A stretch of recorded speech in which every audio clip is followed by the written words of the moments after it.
सिंधुदुर्ग जिल्ह्यातील मालवण तालुक्यात शाळेतील अभ्यासाचा कंटाळा आणि घरच्यांकडून अभ्यासासाठी होणारा सततचा तगादा यांमुळे 8वीत शिकणाऱ्या मुलीनं चक्क स्वतःच्या सख्या भावाचा सोबत घेऊन अपहरणाचा बनाव रचल्याचं उघडकीस आलंय। या घटनेनंतर संपूर्ण जिल्ह्याची पोलीस यंत्रणा हादरून गेली होती।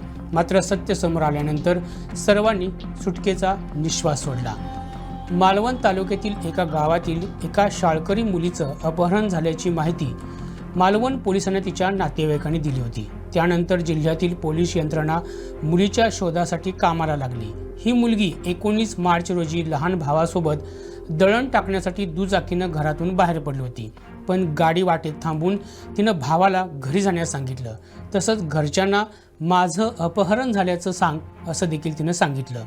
घरच्यांचा विश्वास बसावा म्हणून तिनं चित्रपटाला शोभेल असं कथानक देखील भावाला सांगून ठेवलं। 5 अनोळखी तरुण ओमनी गाडीतून आले आणि त्यांनी बहिणीला गाडीतून पळवून नेलं असं घरच्यांना सांगण्यास तिनं सांगितलं। तिची ती बनावट कथा भावानं घरी येऊन सांगितल्यावर कुटुंबियांच्या पायाखालची वाळू सरकली। त्यांनी लगेच मालवण पोलिसांना माहिती दिली।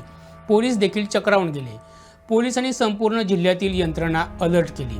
शेवटी तिच्या मोबाईल लोकेशनवरून पोलिसांनी शोध घेतला असता उत्तर रात्री साधारण 3 वाजण्याच्या सुमारास ती मुलगी मालवणच्या दांडी परिसरात आढळून आली। या बनावाविषयी पोलिसांनी उलट तपासणी केली असता आपण अभ्यासाला कंटाळून आणि घरच्या व्यक्तींकडून होणाऱ्या त्रासामुळे हा बनाव केल्याचं त्या मुलीनं सांगितलं।